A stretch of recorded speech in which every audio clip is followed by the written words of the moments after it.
Welcome into another episode of the PFF College Football Show. Max Chadwick alongside Dalton Wasserman here with my top 10 linebackers in college football entering the 2025 season. Dalton, we had a couple really good linebackers go in the NFL draft. Jahad Campbell going in the first round of the draft. Jalen Walker also going in the first round of the draft as well, but still very loaded linebacker group, I feel like, come back to college football. Yeah, this must have been a tough rank for you because I think this is a very deep group where there's probably close to 15 guys who at least could have been considered, and then you have different skill sets. Some guys are a little bigger run defenders. Some other guys are speedier, get the job done in coverage, right? They're really flying around on the weak side. So a lot of different types of players in these rankings. Must have been tough to rank, and then balancing the stats and the grades and everything like that. So a lot of talent here. What I like is there's the heart and soul of a lot of the best defenses in college football here. Absolutely. Yeah, linebacker is always the hardest position every single year, in my opinion, to rank because they got to do everything on the football field. The only players on the defensive side of the ball that have to do literally everything on defense, whether it be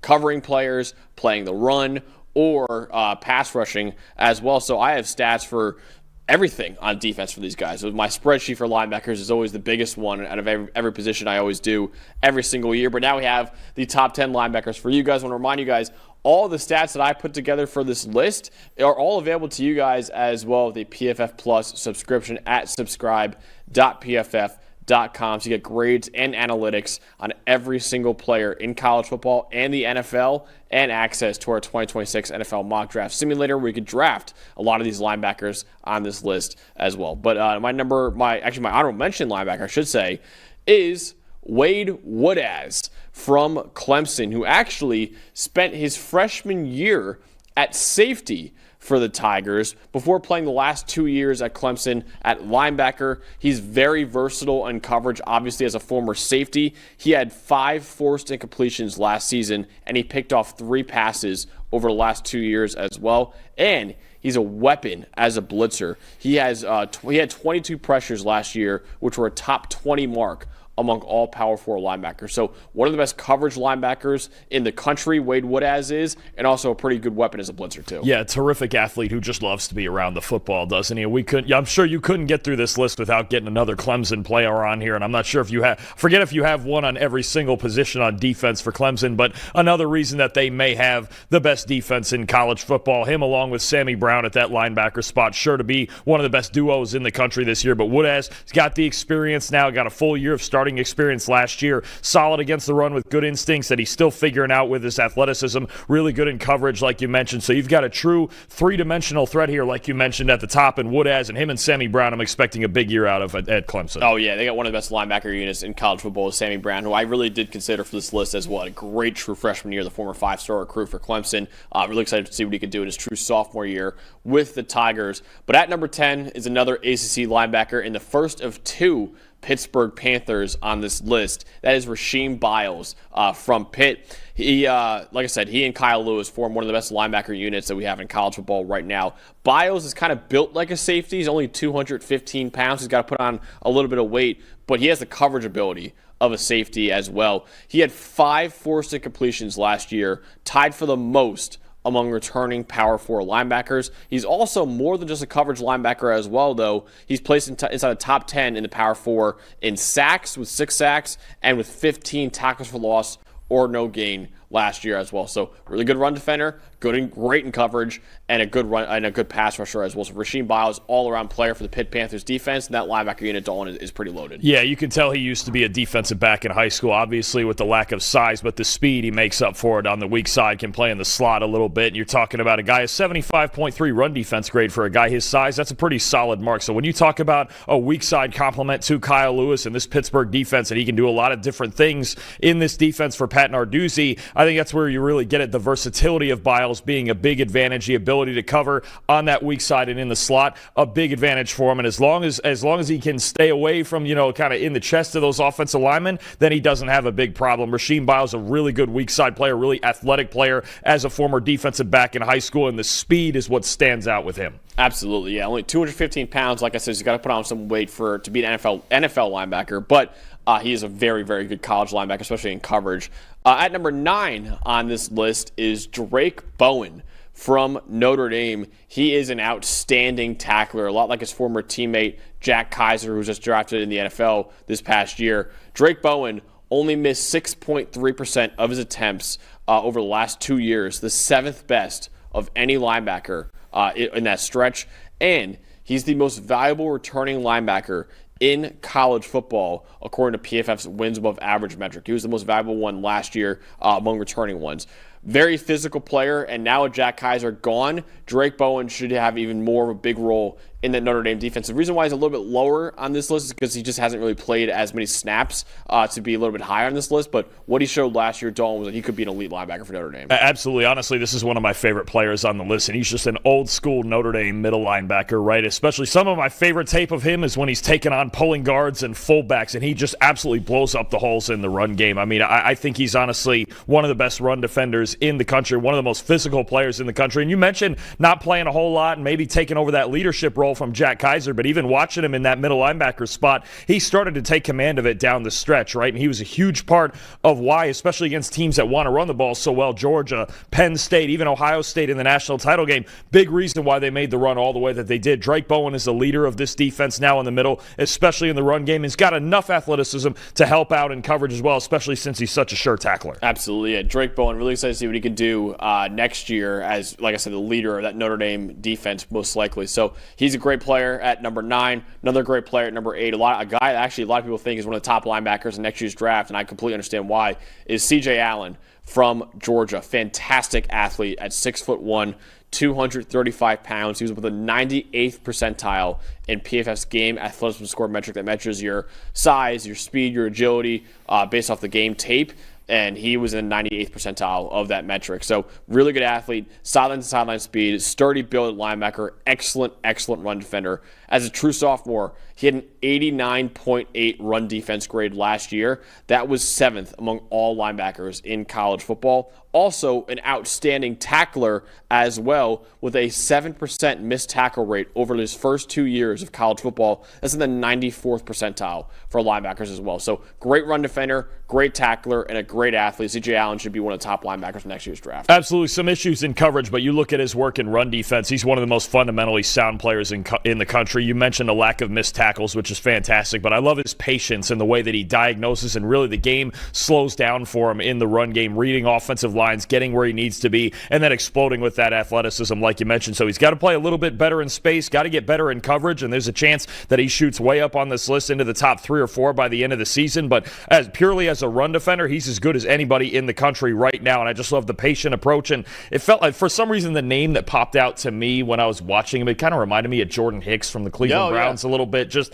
especially more later in his career, like a really good run defender. Maybe he doesn't have it all the way in coverage yet, but that's just who he reminded me of. Similar size guy, I think similar athleticism when you look at what Hicks has done for throughout his NFL career, but a spectacular run defender who's just got to get better playing in space. Absolutely. Yeah. C.J. Allen right now is the number 30 overall player on the consensus board for the 2026 draft, so a lot of people think he could be a first-round pick in next year's draft. He checks in at number 8 on this list. Got to get a little better in coverage though to probably become a first-round pick. Another guy, Dalton, who a lot of people think could be a top 40 pick in next year's draft, is my number 7 linebacker, again from the SEC, and Deontay Lawson from Alabama. Actually kind of surprised a lot of people coming back for another year, but he did come off that season-ending injury. But, listen, like I said before, Alabama lost a star linebacker in Jahad Campbell. They have another star linebacker here in Deontay Lawson.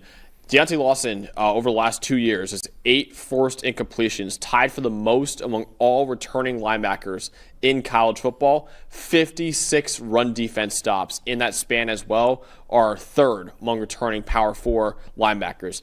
Very strong build, takes on blocks very well at 6'2", 239 pounds, and does a really good job of reading the quarterback's eyes in zone coverage. Deontay Lawson could have been higher on this list, Dawn, but I'm a huge fan of his game, and even though they lost Jahad Campbell, they still have a great linebacker come back in Deontay Lawson. Yeah, he's just getting better every year, isn't he? And I think when you look at what we've seen with this Alabama defense and even these rankings, Tim Smith in the middle, LT Overton off the edge, now Deontay Lawson. I'm sure we're going to see a couple other players here eventually. Tim Keenan. Tim Keenan. Sorry, Tim Smith, he got drafted already. Yeah. Tim Keenan in the middle there. So, I mean, you're just talking about the SEC is going to have a really hard hard time running on Alabama. And Lawson's going to be in the middle of it now. He was there with Jahad Campbell last year. This year it might be Nakai Hill-Green, whoever's next to him. But as long as he gets back healthy, Lawson's certainly one of the best linebackers in the country in the run game for sure. He's still working on it in coverage a little bit. Now he's going to be coming off, a knee injury, right? I think a torn ACL that he's coming off of, but had the big interception in the LSU game as well. So it's in there. He's just got to get it. But it's certainly in run defense, this front seven for Alabama, led by Lawson, Overton, Keenan, this is going to be one of the elite units in college football. Yeah, I already have all three of those guys in my top 10 positions in college football, so go check those out already if you want to hear more about LT Overton and about Tim Keenan III. Just spoiler alert, that is not the last time you'll hear an Alabama defender in my top 10 list. In fact, I believe I have two more coming on this list. So it is a loaded Alabama defense going back to school next year. At number 6, though, is Sonny Styles from the defending national champion Ohio State Buckeyes. He actually began his career as a safety for Ohio State before he became a linebacker this past season. He was the number 4 overall recruit in the 2022 high school class, and he finished his junior year as one of the 20 most valuable linebackers in college football, according to our wins above average metric. He still looks like a safety in coverage. He was 5th among all Power 4 linebackers with 16 coverage stops this past season, and he adjusted very well to the more physical nature of linebacker. He had 6 sacks and 75 plays with first contact on a ball carrier as well. So Sonny Styles, man, I'm a huge fan of his game, and a guy that was a very, very highly rated recruit out of high school. He was a top 5 overall recruit out of high school. Didn't really work out as safety too much for Ohio State, but he moved to linebacker this past year, and I thought he really shined. Kind of a freak, right, at linebacker now at 6'4" and 235, because we see so many guys now at this position. They're 6'1", they're 225, 230, right? They're all average size kind of guys. He's a freak. The athleticism he brings as a former safety, the size that he brings even as a linebacker, that's big. You can tell the length, and he just kind of swallows up quarterbacks and running backs when he's tackling them. So I think it's just another year of refinement that he needs. It's his first year playing linebacker, and Ohio State never puts a third linebacker out there to help him. It was him and Cody Simon all year last year, and that was it. If they needed Caleb Downs, and that's what they used, but even then that was from deeper. But Styles, he's getting better. He was getting better as the year went on last year, and now he's going to have to be the leader of a defense that is going to have a lot of young pieces on it. Had so many guys drafted. He's going to be a centerpiece of this, but he's got the athletic ability to do so for sure. Absolutely, yeah. Sonny Styles is finally living up to that recruiting hype out of high school, going into his senior year now with the Ohio State Buckeyes. At number 5 on this list, the second Pitt Panther, that is Kyle Lewis, who was fantastic, I thought, this past year. One of 6 linebackers in college football who earned 80-plus grades in run defense and in coverage last year. He was only a sophomore, and he led the Power 4 with 22 tackles for loss or no gain and 4 interceptions as well. So he led the Power 4 in tackles for loss and interceptions last year. He's 225 pounds, but Dalton, his movement ability in coverage is like a slot corner, honestly. No, for sure. He's got the same movement ability as his teammate Rasheed Biles, especially in coverage and out in the space, and he's an even harder hitter. I think that's the thing that I see is he's so aggressive, he's so relentless to the football, and he's an absolute hammer when he gets a clean shot on you. So I really do think he's a similar player to Biles, an extra dose of physicality, especially in the run game, 85.4 run defense grade at his size. Look, this Pitt front seven, they're set up for success with this linebacking core. They're going to have a lot of fun up there, and especially in run defense. But these two guys can fly, and Kyle Lewis brings an extra gear of physicality to him. Like I said, the only school in the country who had 2 top 10 linebackers on my list, the Pitt Panthers, who are going to be one of the top linebacker units for me when we do that ranking as well a little bit later on in the summer. But at number 5 is Kyle Lewis from Pitt. At number 4 is Austin Romaine from Kansas State. He was actually the highest graded linebacker in the Power 4 last year as only a true sophomore. He earned a 91 PFF grade last year. Again, that led the Power 4. 90.7 run defense grade was the 3rd best in the Power 4. And he had 43 run defense stops that were the 4th most among Power 4 linebackers. So an outstanding run defender. Austin Raminez is only a true sophomore last year. Prototypical Mike linebacker at 6'2", 242 pounds. He is excellent at beating blockers before they even get a hand on him. He's a very good quickness for the position. So Austin Romaine, probably the best run defending linebacker I think we have in college football right now. I think you could easily argue it the heart and soul of Kansas State's defense, and it's how they want to play. They want to run and stop the run. He's at the very center of that. And you know what I like about it? You mentioned the quickness and the athleticism in the run game, but also there are certain guys you can just tell they diagnose offensive lines instead of just staring into the backfield. Austin Romaine diagnoses what's happening up front and reacts to it and finds the ball from there. You can see how sequential his process is when it comes to reading the run game. He's spectacular. I would argue maybe as good as anybody on this list, if not the best player on this list, when it comes to reading out and sniffing out run plays, like you mentioned, before even the ball gets to the hole. So I think he's ahead of the game. He's got the athleticism, also brings a lot as a pass rusher. Yeah. Going to add a little more in coverage, and maybe Kansas State, maybe they'll blitz him more just to get him on that side of it and keep him downhill. But as a run defender, he's as good as we have in college football right now. Yeah, he's a stud, man. He had a really great breakout year as a true sophomore, and I think he's still one of the more underrated players in college football right now, considering he's the highest graded linebacker that we had in the Power 4 last year. At number 3 is an LSU linebacker, but maybe not the one you would think. It's actually Whit Weeks from LSU. And I say that because last year on this list, Owen, we had Harold Perkins as my number 1 linebacker in college football. Harold Perkins is coming back to school for another year. He is not on this top 10 list. Maybe we'll talk about him after we're done going over these 10 players. But Whit Weeks, man, was a stud for LSU's defense last year. He was a constant in opposing backfields as only a true sophomore.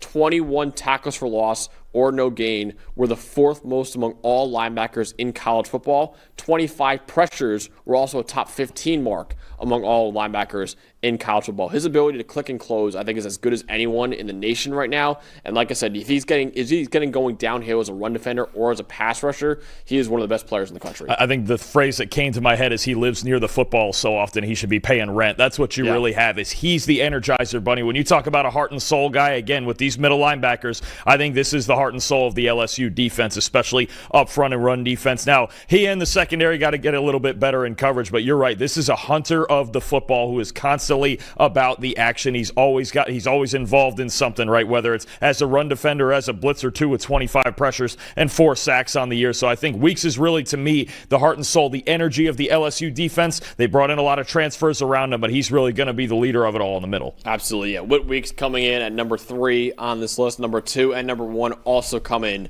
from the SEC. At number 2 is Taurean York from Texas A&M, who has been a starter for the Aggies in each of his first 2 years, even though he was only a 3-star recruit coming out of high school. He's proven those rankings wrong so far. He leads all Power 4 linebackers, returning Power 4 linebackers, with 59 run defense stops over the last 2 years. Also has 122 plays where he's made first contact on the ball carrier, tied for 4th among all returning Power 4 linebackers as well. Sturdy build, 6 feet tall, 235 pounds, and he is an outstanding tackler as well. So Taurean York has been a stud for the Aggies in each of his first 2 years, and now Dalton is one of the best linebackers in the country. Super reliable. You know what you're getting out of him, especially in the run game. Only a couple of tough games last year, but that came against Notre Dame and South Carolina, who were 2 of the best running teams in the country, so I'm not really too worried about that. I think York, you get reliability, you get a great tackler, a spectacular run defender, and then in coverage, got to get a little bit better. That lack of size and length really kind of doesn't help him a whole lot in coverage, but I think he's going to get better at reading that out. And I think, as long as some of these teams,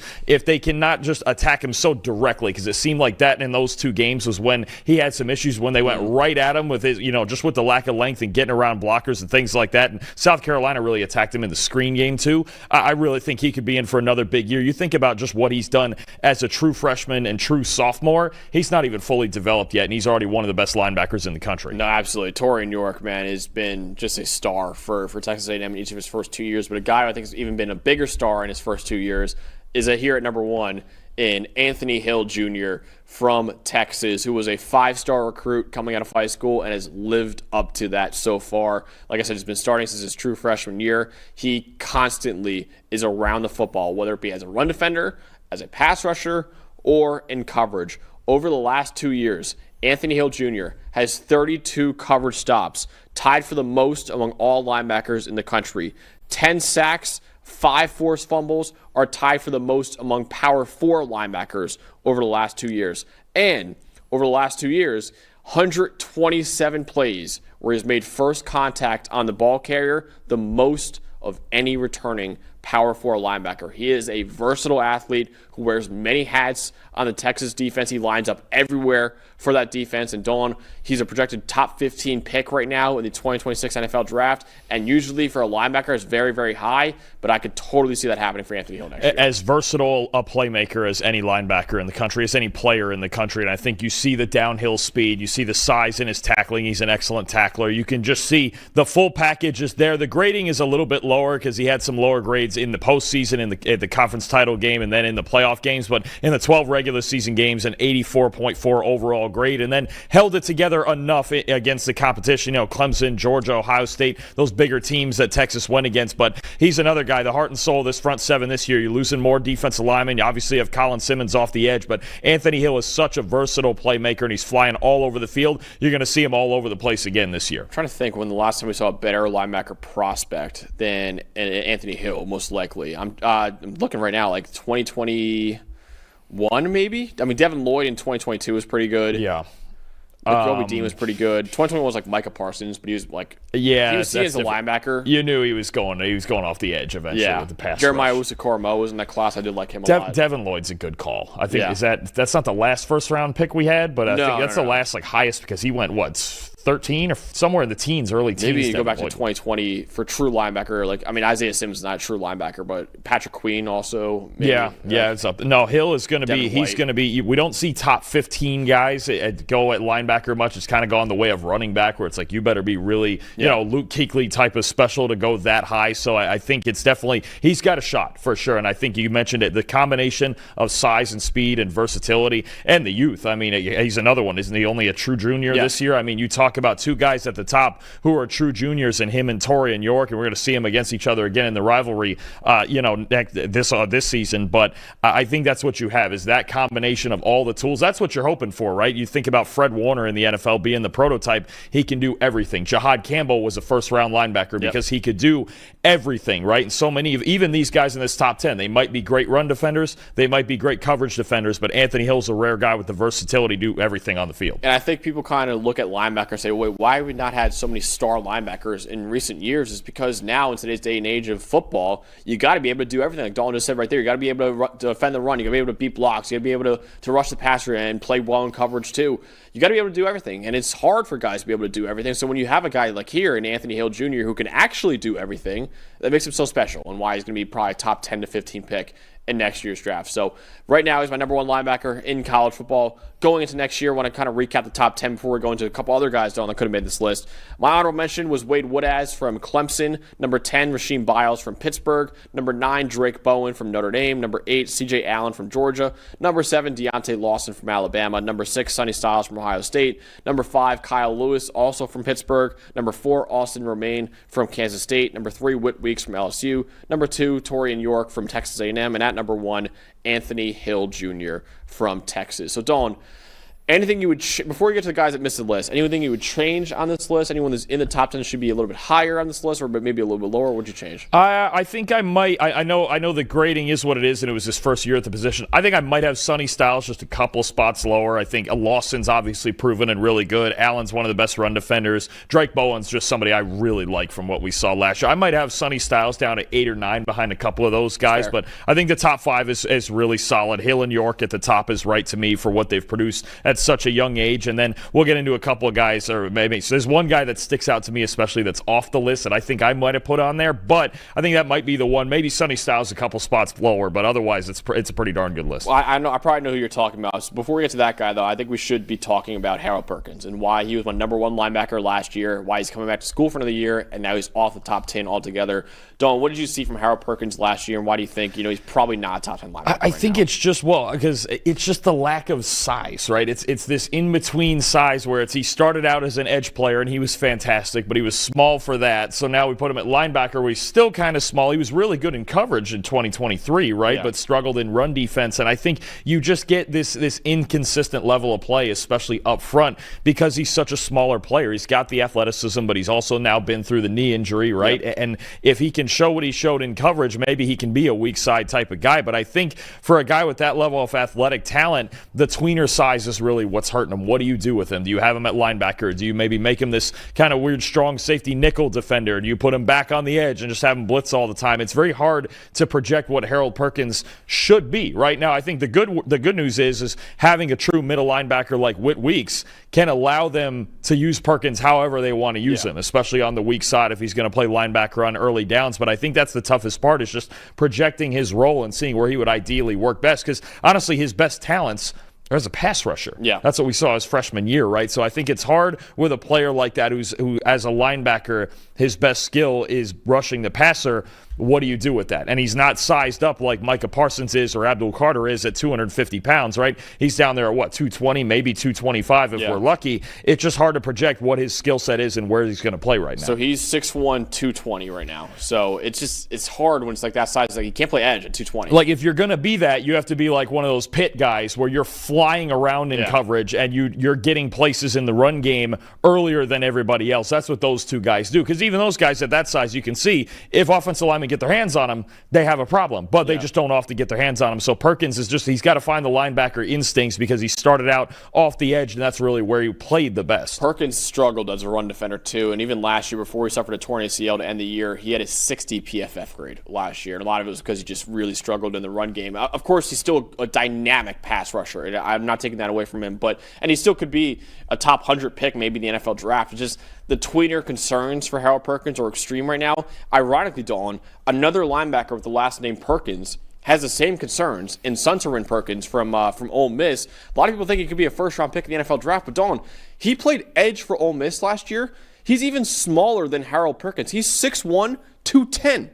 That's like a safety. Yeah. I mean, you can't play edge in the NFL at 210. You can't even play linebacker in the NFL at 210. So it's like, what is Sunnine Perkins right now either? That's another one. That's weird. For their defense, I mean, he might walk into this year as their best pass rusher. That's the craziest part about it. And they may need him to be that, and they'll just worry about the NFL projection later, or he'll just keep racking NIL money for however long he can. But I mean, no, if he doesn't put on weight, you really don't know what to do with a guy like that, right? Like, do you move him back to linebacker? Is he a sub-package player? But in that defense, he's one of the best pass rushers in the country. Oh, yeah. So, and even then, so this year, you go, is he going to stay off the edge? Are they going to move him back and like Perkins at LSU in preparation for the future? Kind of a weird one. So it's hard to include him on a list like this when we don't know that he's actually a linebacker, because we saw him playing. He was basically their third edge defender behind two NFL players last year. So, I mean, there's certain times when you look into this as you go, okay, where are they going to play? And what type of production are they giving? And again, if their best asset is their pass rushing, well, then that's an edge defender. That's a defensive lineman, right? So you're right. It's the same argument as Perkins at LSU. It's very complicated, honestly. And I will say on 113 coverage snaps for Sunnine Perkins last year, he did have an 81.8 coverage grade. So there is something there in coverage, but it's just a weird conversation, because even at 210, that's tiny for a linebacker, right? So it's weird when he's like, okay, he's playing edge for Ole Miss, but he can't play edge in the NFL at 6'1", 210. And you probably can't play linebacker 6'1", 210. Like, that's legitimately safety size right there at 6'1", 210. So it's a little weird conversation for him. It's tough. We'll worry about the NFL role later, because it might be a more situational one. Maybe he's a coverage linebacker. Maybe he's just a passing down sort of player. But, you have to figure that out. Right now, look, if you're Ole Miss, here's the problem. If you do that and you move them off the edge, what do they have left off the edge now? Because now your top three pass rushers all not playing off the edge in this year. Two of them went to the NFL, and Perkins playing linebacker. So it's a tough dilemma you have down there when you have a player that has a certain skill set but not exactly the ideal frame for him. Yeah, Sunnine Perkins is right now a top 50 prospect in the 2026 draft according to the consensus board. It's a weird conversation with him, and he's a very good college player.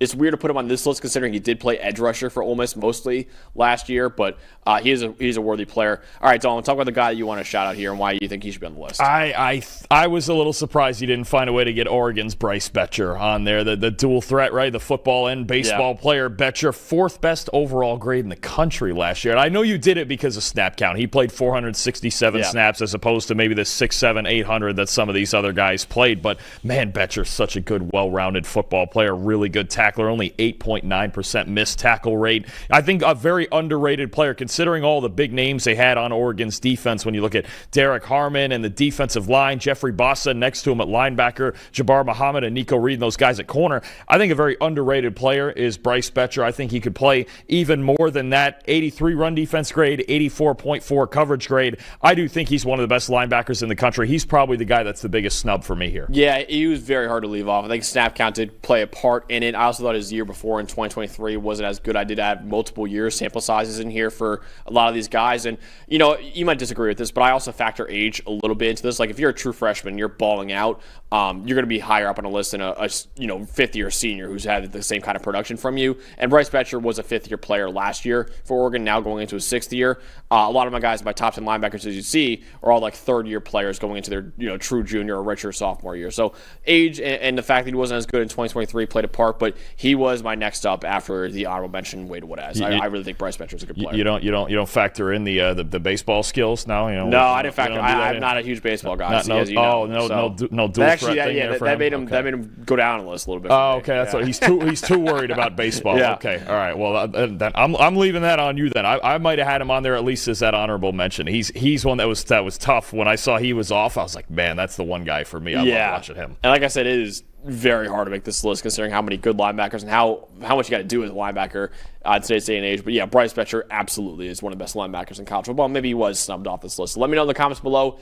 what you thought of this list. Do you think Bryce Bcher was snubbed? Do you think someone else is snubbed off this list? Who should be number one? Who should be in the top 10? Who should be a little higher? Who should be lower? Let me know in the comments below. We got plenty more lists coming, rounding out next week with our top 10 corners and our top 10 safeties in college football. Then we're done with the position rankings, and then moving on to position unit rankings, ranking teams based off how good they are at certain positions in college football. That's all coming very, very soon, but next Monday will be my top 10 corners in college football entering the 2025 season. For Dalton Wassman, for producer Eli back there, I'm Max Chadwick. We'll see you guys on Monday with my top 10 cornerbacks in college football entering 2025.